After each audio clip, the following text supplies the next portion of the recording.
Deontay, listen, big fight coming up on Saturday, a make or break fight, depending on who you ask. A lot of money, future money is on the line with the outcome of this fight. What is your mindset? Uh, my mindset, my mindset, and my energy is very violent. It's been very violent. I think throughout my whole camp, all my whole team, its mindset has been very violent. We take this very serious. This is going to be a defining moment for me, and I'm looking forward to it. I know he don't want it as much as me, and he haven't worked as hard as I. So, Saturday night is going to be a special moment for me, and along with all my fans that's been praying around the world, and that's going to be tuned in to this special fight. This is a trilogy fight, This don't come around often, and I can proudly say that I'm a part of a trilogy fight, and we're gonna make the best of it. I want to ask you, bouncing back from a loss, what is the mindset in going into that? You have to go ahead and go through the motions of feeling the loss, and then you have to focus on the future. We talk a lot about mental health with athletes. What was yours like between that point and this current point in time? Well, you know, a loss doesn't define me. It never have. I've lost many things in life, but that haven't stopped me. If so, then I wouldn't be here where I am today. You know, but forget about boxing, just in life in general, what we deal with every day through life.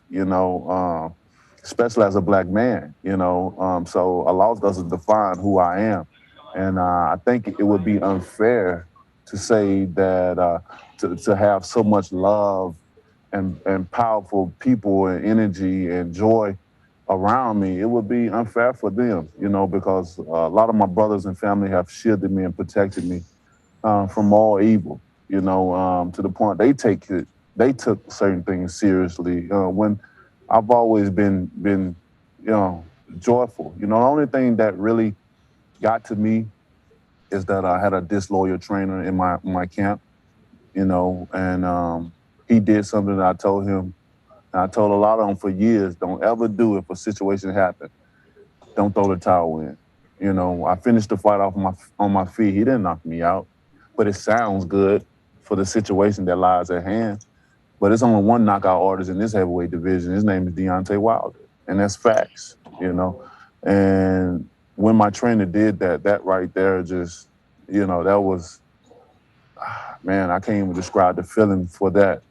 And people got to understand, he didn't save my life. How can you save a life that from a life that don't want to be saved? I love this sport.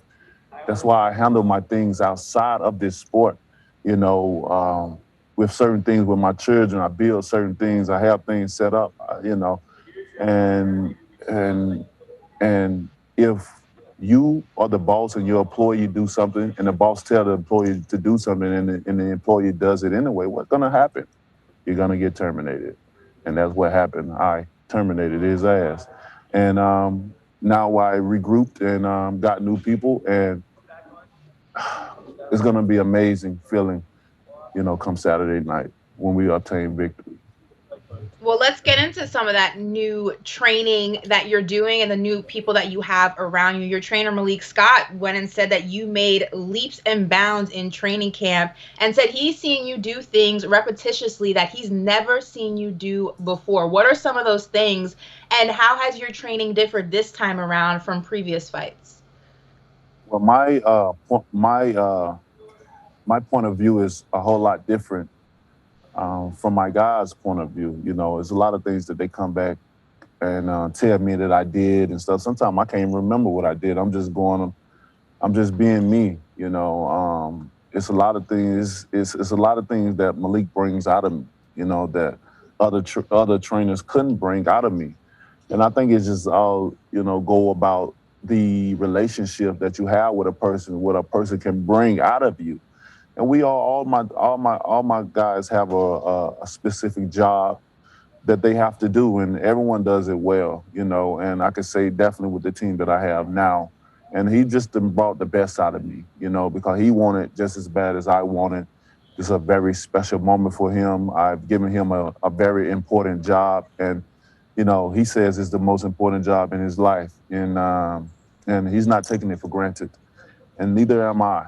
And so it's just going to be amazing. That's all I can say. He can tell you all the things that he seen that he'd never seen before. I'm the fighter, so like I said, my point of view is different. I'm just going in there and doing what certain things that he been able to bring out of me. Is like throwing the jab instead of doing the 1-2s and 3s.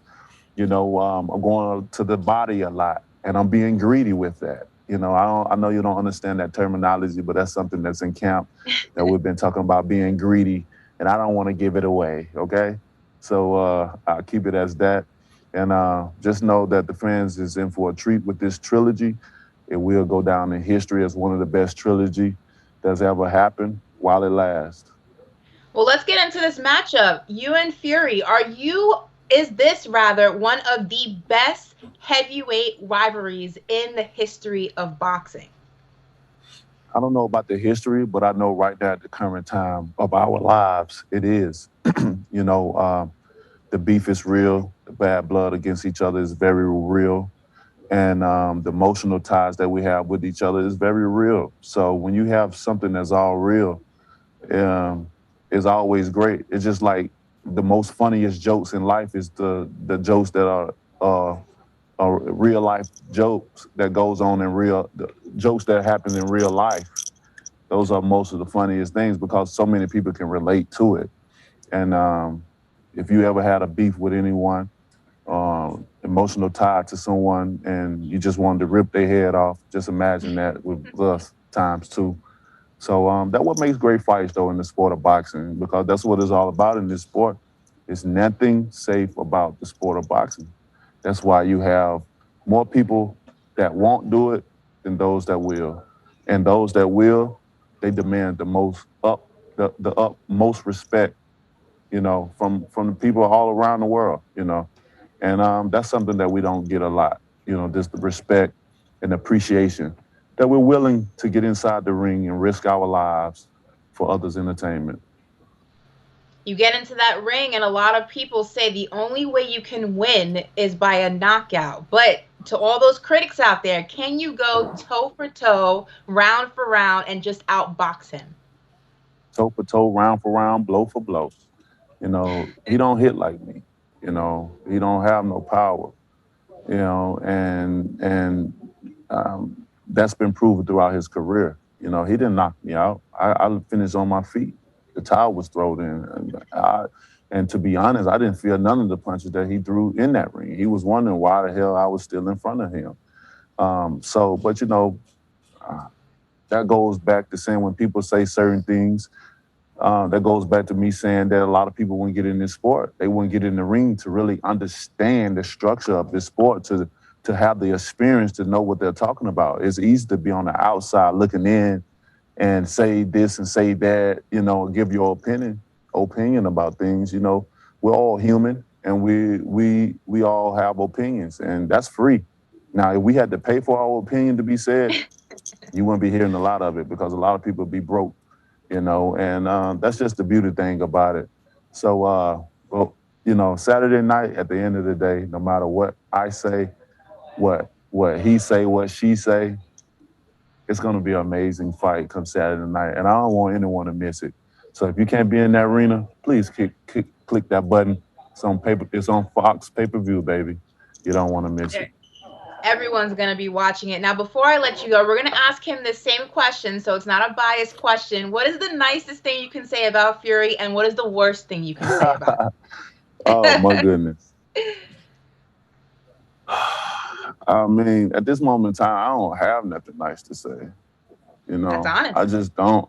I don't.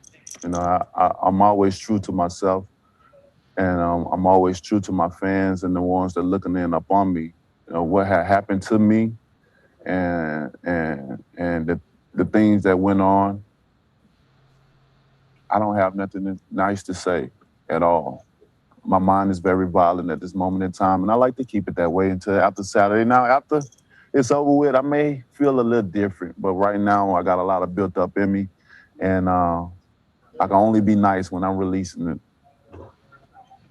Well, I look forward to seeing all of that pent-up aggression in the ring. A lot of people are rooting for you, and it's going to be one hell of a fight, that is for sure. Best of luck on Saturday. Thank you so much.